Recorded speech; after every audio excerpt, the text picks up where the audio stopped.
Muito bem-vindo, Vadir. Tudo bem? Tudo bom, André. Tudo bom, Renato. Um abraço aí a todas e todas que estão nos acompanhando nesse momento. Tem uma TV de fundo ligada aí, Zanin?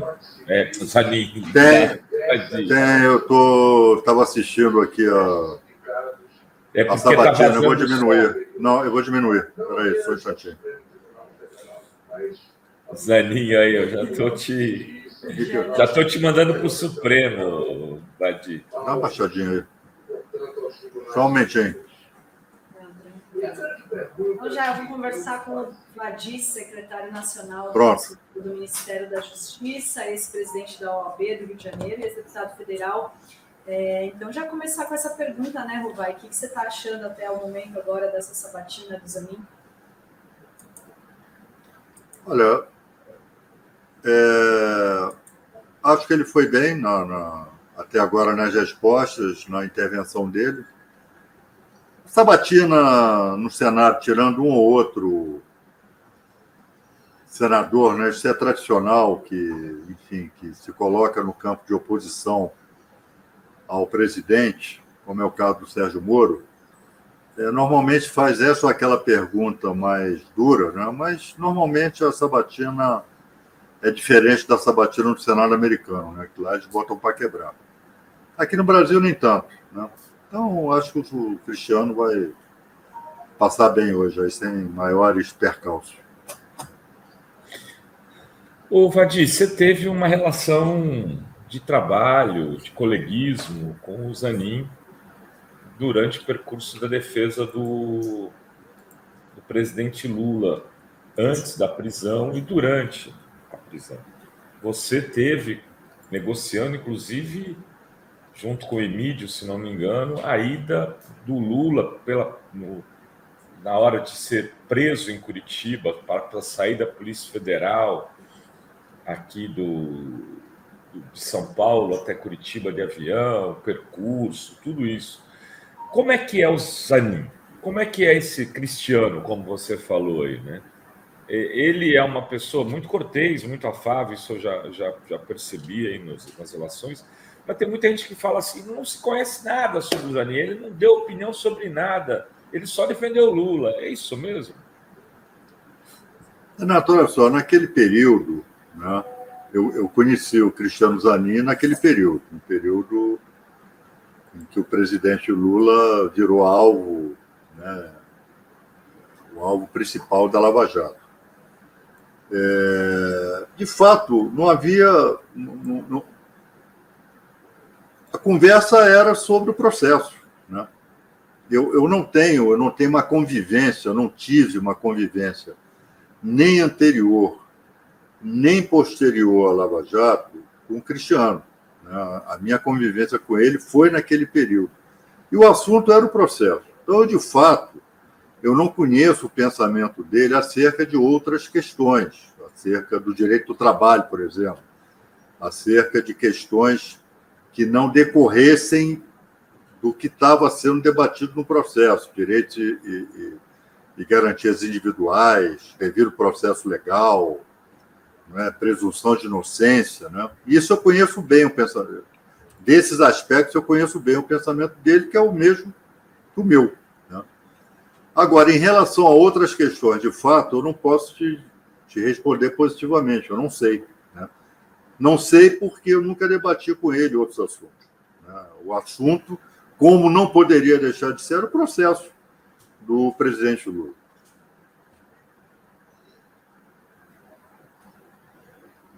Perfeito. Dri. Eu queria perguntar assim, mas ele promete que é garantista, né? E ser fiel à Constituição não é suficiente para isso, porque qualquer desses assuntos, né, vão ser julgados sempre à luz da Constituição. Então, assim, isso não é suficiente para um ministro do Supremo. A gente precisa saber o que pensam, por exemplo, os outros ministros. Isso é importante numa posição como essa para a Suprema Corte? Olha, isso se eu sou senador, se eu sou da CCJ, qualquer indicado que eu estivesse sabatinando, além obviamente, da obviedade. Não, óbvio, ninguém vai chegar ali, não, eu não vou respeitar a Constituição, não vou respeitar o devido processo legal. Né? Agora, isso é insuficiente. Né? É claro que isto ganha relevância, sobretudo na presença de um sujeito como Sérgio Moro, que era exatamente o contrário, era um sujeito que odiava a Constituição, que passou por cima da Constituição, que rasgou a Constituição, que jogou no lixo o devido processo legal. Você afirmar isso é importante. Nesse contexto aí da sabatina é relevante. Né? Agora, é claro que se quer saber o pensamento do indicado sobre diversas outras questões. Né? Eu, por exemplo, sou da área do direito do trabalho, então eu indagaria a ele algumas questões ligadas ao direito do trabalho, enfim. Então, isso faz parte de um contexto sabatino. Agora, o Cristiano tem todos os requisitos previstos na Constituição, ele atende a todos os requisitos previstos na Constituição para ser indicado. O fato, por exemplo, de eu divergir dele nessa ou naquela questão não me impede de votar a favor dele, a favor da indicação para nomeação. E tem antes, agora no começo, o Cajuru falou que tem uma PEC dele, desde 2019, que visa mudar o critério de tirar do presidente essa prerrogativa de escolher de indicar um ministro, e disse que queria fazer um conselho. Então, essa é a melhor forma para indicação para a Suprema Corte? É inspirada em outros países? Como que você avalia essa questão de indicação hoje no Brasil? Você acha que é a melhor forma que nós podemos ter? Isso é um debate que existe desde sempre. Né? Desde sempre. Desde sempre há quem questione essa forma de indicação, que é bem parecida com a indicação lá dos Estados Unidos, né? Em que o presidente indica e tem a sabatina no Congresso Nacional e depois, passado pela sabatina, o presidente nomeia. Sinceramente, eu não acho que deva mudar, não. Não acho que deva mudar. Não. Lá nos Estados Unidos, por exemplo, né? Porque o questionamento se o presidente está nomeando, ele vai nomear alguém que vai fazer o jogo dele lá na corte. Primeiro, não há hipótese de o presidente dos Estados Unidos nomear um republicano se ele for democrata, e vice-versa. E nunca ninguém questionou a idoneidade da Suprema Corte norte-americana. Aqui no Brasil, Lula e Dilma indicaram diversos ministros do Supremo que votaram contra. Diversos ministros. Então, isso aí é bobagem. Isso é tolice. Mas vamos combinar que o Lula e a Dilma têm o dedo podre, né? Não, e agora, e vamos ser francos aqui, o presidente agora está corrigindo, o presidente está corrigindo esse tipo de coisa, colocando alguém na confiança dele lá. Qual é o problema? Vai colocar alguém da desconfiança dele? Vai colocar um inimigo? Vai colocar um sujeito que não, em aspectos que ele, presidente, considera importantes, alguém que não pense como ele? Está correto. Está correta a indicação. Porque você, por exemplo, teve ministros, as indicações do ministro Supremo vinham por indicações de aliados, inclusive, né, Vadir? Cometeu-se esse tipo de erro. Você pega lá o Barroso, né? Falando do Rio de Janeiro, o outro lá que pinta o cabelo lá, qual que é o... Riqueiro. Hã? Não, desculpa, não. Não. Aquele ministro supremo que pinta o cabelo lá, que a filha virou desembargadora. Pinta o cabelo? Porra. Não é pintar, parece que é peruca. É peruca. Como é o nome dele? O Renato, eu não lembro aqui. Todo mundo sabe. Ele é do Rio. Diz que quem indicou foi O Fux. O Fux. Quem indicou o Fux foi o Sérgio Cabral. Não foi isso? Foi o Renato, é muito comum em indicação para qualquer coisa, para ministério, para o tribunal, os tribunais, etc., que as pessoas próximas ao presidente indiquem pessoas. Indiquem. Né? Isso em qualquer lugar do mundo é assim. Né? E o presidente vai estabelecer, qualquer que seja o presidente, vai estabelecer quais são os critérios dele a partir daquelas indicações. Neste caso, desta vaga, o presidente Lula não ouviu ninguém. Neste caso, o presidente indicou o Zanin e ponto. Foi o que aconteceu. E a Constituição permite que ele faça isso.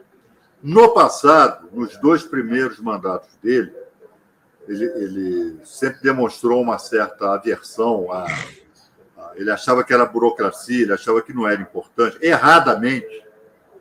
Mas ele delegou para o Sigmar Garcês, delegou para o Márcio Tomar Bastos, que eram pessoas da área e da confiança dele.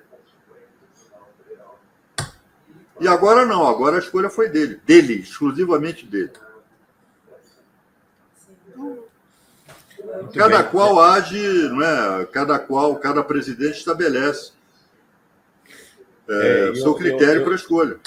Eu acho que depois da experiência de Lula e Dilma, todos os presidentes, por um bom tempo, farão o mesmo que o Lula está fazendo agora e que o Bolsonaro fez, né? Sem dúvida. E que o Temer fez. Vão escolher alguém. Alguém estava dizendo, aliás, aqui outro dia, que o Temer teve por indicar, ficou entre indicar o Ives Gandra, lembra disso? E o Alexandre de Moraes. O que aconteceria se ele tivesse indicado Ives Gandra, por exemplo, Vadir? Eu acho que a gente estava lascado aqui. Eu acho que eu não estaria aqui com vocês agora tratando desses assuntos. Você vê como uma decisão, né? E assim, foi na ultimíssima hora. Porque o favorito, eu me lembro que era o Ives Gandra. O favorito era o Ives Gandra e o Alexandre, não sei o que aconteceu ali, que reviravolta que deu, que ele acabou escolhendo o Alexandre de Moraes. E vocês viram que o Ives Gandra vai dar uma palestra para militares na Escola Superior de Guerra amanhã, com o tema O Estado Democrático de Direito e o Protagonismo do Judiciário. Vai amanhã vai dar uma palestra. O Ives Gandra hoje, no mundo jurídico, é uma figura que efetivamente não influencia. Enfim, uma figura irrelevante, eu acho que nem vale a pena estar sendo citado. Mas naquele momento histórico ali tinha uma pressão de uma direita que estabelecia a relação com o Temer. Mas provavelmente o próprio Temer, o Temer, por incrível que pareça, embora tenha sido beneficiário de um golpe de Estado, mas ele era alguém da área. O Temer, primeiro, o Temer não é de extrema-direita. 2, o Temer é da área. Né? Se ele, num dado momento, pensou no Ives Gandra, mas deve ter dialogado com outros setores ali que disseram, você não pode colocar um sujeito de extrema-direita no Supremo Tribunal Federal. Não botou e ainda bem que escolheu Alexandre Moraes. Embora também é bom lembrar, não é, que na época ninguém aplaudiu, quer dizer, aqui do nosso quintal, ninguém aplaudiu a indicação do Alexandre de Moraes, né? Sejamos francos aqui. Eu mesmo, né, me manifestei contrariamente e tal. Agora, o Ives Gandra não. Né? O Ives Gandra, com quase toda certeza, teria sido uma escolha desastrosa. Né? E falando nisso, você viu lá o grupo matéria do Marcelo Godoy, que são do estado de São Paulo, com o grupo dos coronéis, né? O grupo de Zap, as conversas que eles tinham, e agora parece que descobriram que o general Heleno também estaria nesse grupo, né? Parece que teve um vazamento de que ele também faria parte desse grupo. Tudo bem, a gente já sabia muita coisa a respeito dos apps aí do do Cid, mas isso te impressionou, Damas? Renato, sabemos que os militares, sobretudo do Exército, eles têm uma visão de que eles são, primeiro, continuam com o anticomunismo visceral, continuam com uma formação de polarização que vem da Guerra Fria, de inimigo interno, etc. Então não me surpreende, não. Né? Estavam sob o comando, né, de um sujeito de extrema-direita que é oriundo do Exército, que era Bolsonaro, né, e que colocou no governo generais que pensam dessa maneira. Né? E eu acho que isso vai acabar sendo positivo, né, porque isso vai deixar claro o papel que essa turma teve na tentativa de golpe e vai contribuir para que se livre, né, a sociedade brasileira se livre dessa coisa de que os militares são profissionais, que os militares são ali são poder moderador. Acho que o artigo 142, mais cedo ou mais tarde, vai ser revogado, vai sumir da Constituição. Então, todo esse movimento que levou ao 8 de janeiro, ele vai acabar tendo um saldo positivo, na minha opinião. Né? Sem prejuízo de punir essa turma, né? Sem prejuízo de essa turma sentar no banco dos réus pelos crimes aí que cometeram ou tentaram cometer. Vadir, você assistiu ontem a sessão da CPI lá com o cara da PRF, Waldisney? Rapaz, eu em dados momentos não vi tudo, não. Você não acha que o governo abriu mão de pessoas muito experientes que poderiam estar ali tendo um papel mais assertivo, com pessoas malandras, espertas, bem preparadas, que vão lá com todo um planejamento, como esse Waldisney, e que me pareceram que, ao fim e ao cabo, saíram. Ele acabou conseguindo se sair bem exatamente por falta de inquiridores ali mais preparados. Não houve um erro do governo na preparação desse time, não?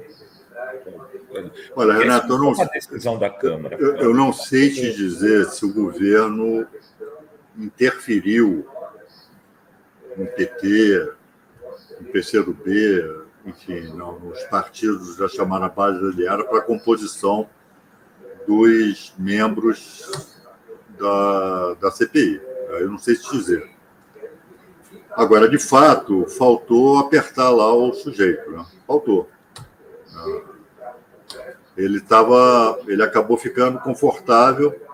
E é claro, quando você sabe, e isso era óbvio que aconteceria, que a extrema-direita, né, ia colocar provocadores lá, como aquele Éder Mauro, né?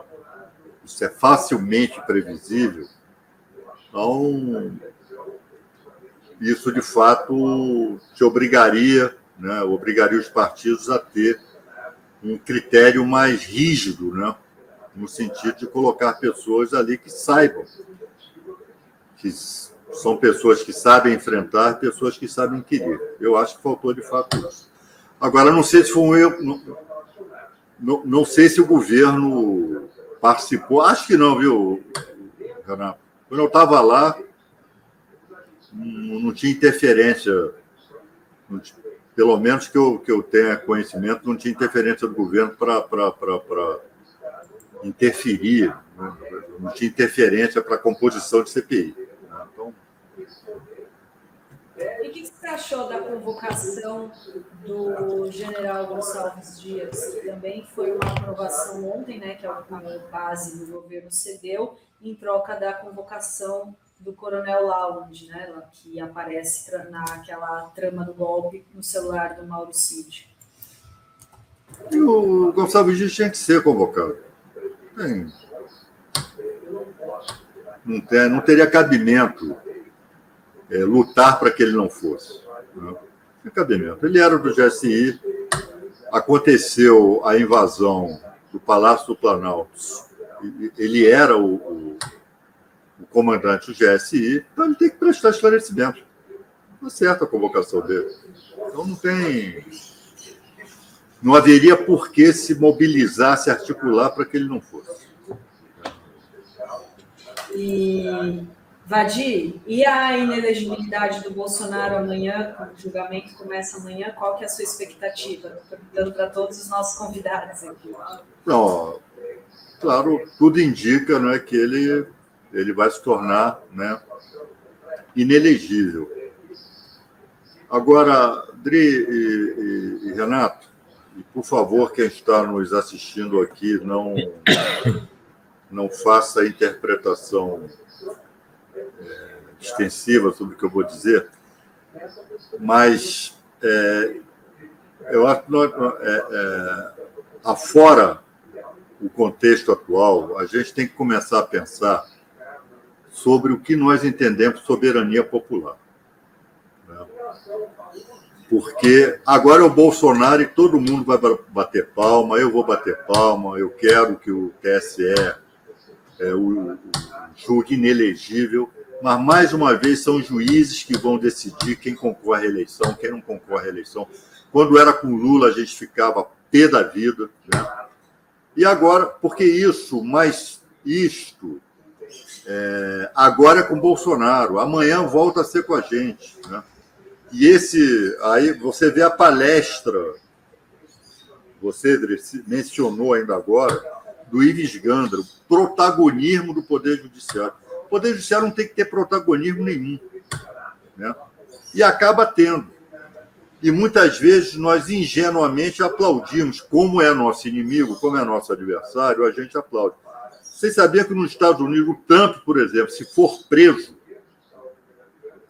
ele vai concorrer às eleições ainda assim. Porque lá eles levam a sério essa história de soberania popular. Quem elege, quem decide que vai eleger ou não vai eleger é o povo, não é o juiz, não é a Suprema Corte. Mas ele não teria que ter algum tipo de punição, porque ele atentou contra o sistema eleitoral brasileiro. Ele pode ser... Quem? O Bolsonaro? O Bolsonaro, Não, o Bolsonaro ele tem que responder criminalmente pelos crimes que ele cometeu. Estou falando aqui de elegibilidade. E digo a você, eu quero que amanhã o TSE o julgue inelegível. Estou falando aqui de reflexão sobre o nosso desenho constitucional. Tá? Eu acho essa lei da ficha limpa, por exemplo, uma coisa infame. Mas quando é nosso inimigo, a gente aplaude. Ah, fulano é ficha suja. Quando somos nós, a gente lembra que a lei da ficha limpa atenta contra a soberania popular. Porque nós não podemos eleger o nosso candidato de esquerda. Há determinadas decisões do Poder Judiciário que, em determinados momentos, nos favorecem porque estão criminalizando o nosso inimigo. Mas é muito ruim pensar assim. E eu, como sou alguém oriundo do campo do direito, né, eu quero fazer uma reflexão mais para frente. Isso é matéria de constituinte, isso é matéria de um amplo debate, mas é bom a gente começar a pensar para além de episódios como esse do Bolsonaro amanhã. Todos nós vamos comemorar a inelegibilidade dele, mas amanhã a gente pode estar lamentando alguém da nossa esfera, do nosso campo, que vai estar no mesmo papel, como o presidente Lula já teve. Em 2018, os juízes decidiram que o presidente era inelegível. Por isso que o Bolsonaro ganhou. Porque tiraram o Lula, senão o Lula ganharia, porque ele era o líder. Sim, Dri, eu estou aqui fazendo um raciocínio constitucional. Sim. Para além do momento conjuntural. Né? E aí, no caso da Dallagnol, também entraria nessa reflexão, porque ele, ou o caso dele já é diferente, porque ele tentou burlar ali mesmo, né, ao antecipar a saída dele do Ministério Público. O que eu estou querendo dizer para vocês aqui é o seguinte, é muito ruim que sejam juízes a decidir quem concorre e quem não concorre à eleição. Você tem razão. Quem pode ser deputado, quem não pode ser deputado, entendeu? É ruim isso. É ruim para Chico e é ruim para Francisco. é ruim para a democracia, na minha opinião. Muito bem, doutor Vadi Damus. Queria abrir espaço para você fazer algum destaque especial que você acha importante aí nesse momento político. Não, olha, apesar de todos os pesares, o governo começa a se acertar, né? Os projetos do presidente Lula começam a se afirmar no sentido de tirar as pessoas do mapa da fome, no sentido de políticas sociais, enfim. Não é uma tarefa fácil, é mais difícil do que foi da primeira e da segunda vez. E acho até que eu achava que isso ia demorar mais, né? E acho que está demorando menos, né? Nós ainda tropeçamos aqui e ali na articulação política, etc.